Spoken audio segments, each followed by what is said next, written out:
一道杀线。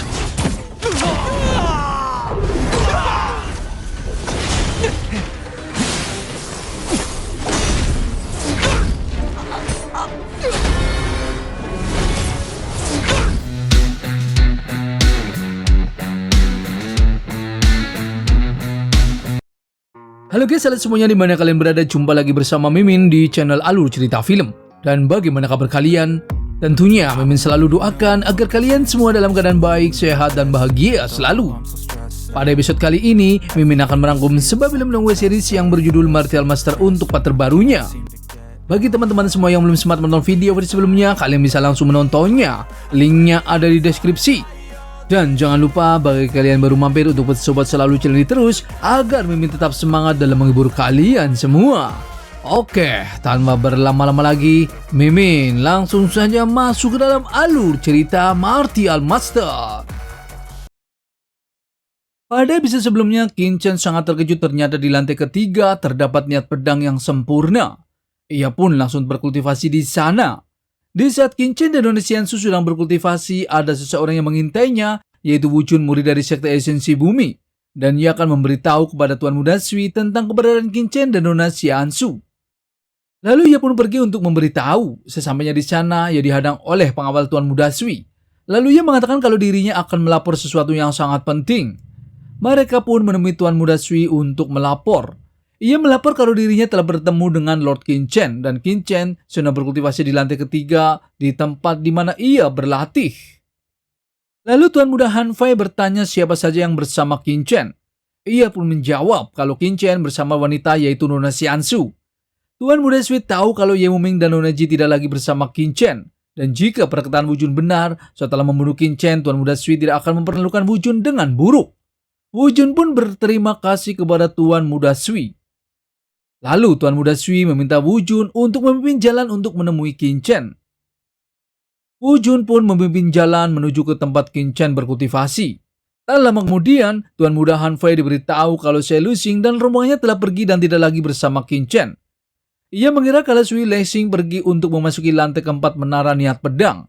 Tapi ia masih tidak percaya karena waktunya masih sangat sebentar. Dan tidak mungkin kalau Sui Luxing sudah memahami makna pedang di lantai ketiga. Tuan Muda Du Xingsheng pun meminta Han Fei untuk jangan ikut campur karena ia sedang berkultivasi agar secepatnya memasuki ke lantai 4 dan menjadi posisi putra sekte pedang iblis. Mereka pun lanjut berkultivasi di sana. Di sisi lain, Tuan Muda Sui dan para anak buahnya telah sampai di mana Qin Chen dan Nona Xiansu sedang berkultivasi. Tuan Muda Sui pun dengan pedenya akan membunuh Qin Chen dan akan merebut harta rahasia jalan pedang agar Han Fei dan Du Xingsheng tidak bisa bersaing lagi dengannya. Lalu Qin Chen bertanya kepada mereka semua kenapa mereka tidak memasuki lantai keempat. Sui Yuxing pun menertawakan Qin Chen yang mengira kalau Qin Chen dan Nona Xiansu berlatih di tempat sepi dan akan melakukan hal yang memalukan. Seketika Qin Chen pun sangat marah dan mengatakan kalau Sui Yuxing datang hanya untuk mati. Wu Jun pun angkat bicara dan meminta Qin Chen untuk berlutut. Namun Qin Chen tidak mau dan ia tahu kalau Wu Jun lah yang memberitahu tempat di mana Qin Chen berlatih. Wu Jun pun sangat ketakutan. Sui Yuxing berkata kepada Qin Chen kalau Qin Chen hanya berdua dan ia ingin melihat Qin Chen pasti akan mati di tangannya. Ia juga menginginkan gadis cantik yang bersama Qin Chen yaitu Nona Xiansu. Seketika Qin Chen sangat marah kepada Sui Yuxing, lalu Sui Yuxing meminta anak buahnya untuk mengepung dan menyerang ke arah Qin Chen. Seketika Yang Ling pun maju dan langsung menyerang ke arah Qin Chen. Qin Chen mencoba menangkis serangannya, namun Qin Chen sedikit kewalahan. Qin Chen tahu kalau Yang Ling menggunakan senjata tombak perang yang aneh. Dan demi buku rahasia prestasi pedang, Yang Ling seharusnya tidak akan membunuh Qin Chen secepat itu. Di sana, Yang Ling juga langsung menggunakan tekniknya kembali untuk menyerang ke arah Qin Chen. Lord Qin Chen masih bisa memblokir serangannya yang kuat tersebut. Tidak sampai di situ, Yang Ling menggunakan niat pedangnya untuk menyerang kembali ke arah Qin Chen. Qin Chen sedikit kewalahan dan memilih melarikan diri dari tempat tersebut. Yang Ling dan para murid sekte iblis pun langsung mengejarnya dan menyerang kembali ke arah Qin Chen. Qin Chen dan Nona Xiansu pun masih bisa memblokirnya. Yang Ling dengan pedenya mengatakan kalau Qin Chen tidak mungkin bisa kabur darinya. Ia meminta Qin Chen untuk menyerahkan jurus pedangnya dengan patuh dan ia akan membiarkan Qin Chen hidup kalau tidak ia akan membunuhnya. Qin Chen pun memilih bertarung dengannya. Ia menggunakan tekniknya untuk menyerang ke arah Yang Ling. Yang Ling mencoba menangkisnya, namun serangannya dengan mudah dihalau oleh Lord Qin Chen.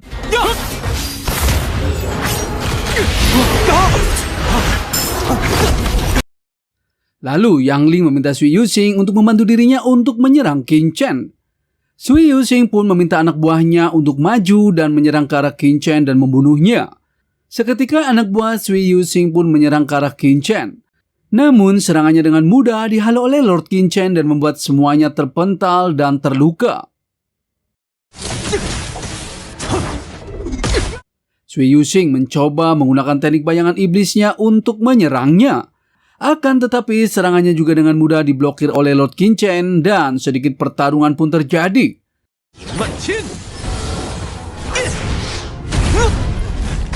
Chen menggunakan teknik badai mentalnya untuk mengurungnya dan langsung membunuhnya.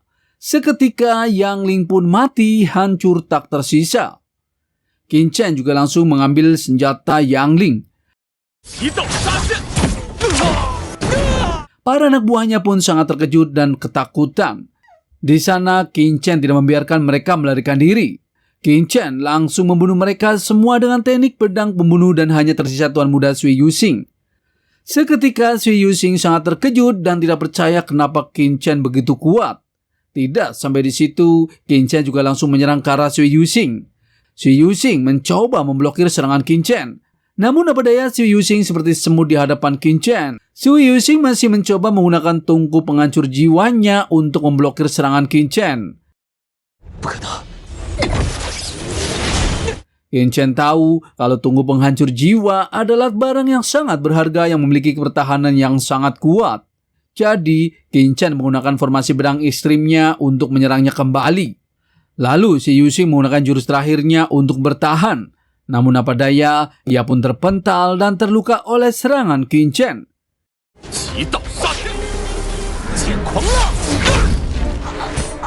Sui Yuxing tahu kalau Qin Chen ternyata selama ini menyembunyikan kekuatannya. Ia juga tahu kalau Qin Chen ada hubungannya dengan dua orang yang ingin ditangkap oleh Aula Penegak Hukum. Karena Sui Yuxing sudah tahu identitas Qin Chen, jadi Qin Chen tidak akan membiarkan Sui Yuxing hidup. Qin Chen langsung menggunakan tungku penekan iblisnya untuk menyerangnya. Sui Yuxing pun masih mencoba melawannya dan memblokir serangan Qin Chen. Namun Qin Chen hanya dengan satu jari saja menghancurkan serangannya. Seketika Sui Yuxing sangat ketakutan dan mencoba melarikan diri. Qin Chen pun tidak membiarkan Sui Yuxing pergi begitu saja. Ia langsung menggunakan formasinya untuk mengurung Sui Yuxing. Sui Yuxing tidak menyerah begitu saja dan masih mencoba menyerang Qin Chen dengan tungku penghancur jiwanya. Akan tetapi serangannya juga dengan begitu mudah dihalau oleh Lord Qin Chen. Lalu bagaimana keseruannya, Mimin akan bahas di episode mendatang. Terima kasih. I don't ever slow up, no I don't take shit. I got no love for the fakeness. If you wanna play tough and wanna hate this, I'll always show up. I don't ever slow up, no I don't take shit. I got no love for the fakeness. If you wanna play tough and wanna hate this, I'll always show up and make a statement. I don't ever slow up, no I don't take shit. I got no love for the fakeness. If you wanna play tough and wanna hate this, I'll always show up and make a statement. I don't ever slow up, no I don't take shit. I got no love for the fakeness. If you wanna play tough and wanna hate this, I'll always show up and make a statement. Everything I do so instinctive and so passionate. Every word I move so descriptive like an adjective. I got a vendetta against people who patented being negative when you should be getting after it. I got facts over tracks, this and that. Spitting slow, spitting fast. I could roast, I could gas. Think I'm okay at last, but I don't know if that can erase all the past. And the pettiness, a reflection of the emptiness. Hilarious, you think you're worth my time, you're delirious. Mysterious, because you hide behind a fake exterior. Inferior, you know I'll always be a bit superior. Get off of me, this ain't no humble brag. I want you to hear words, you can say them back. I want you to feel free from the chains at last, and to believe in what you got, it was built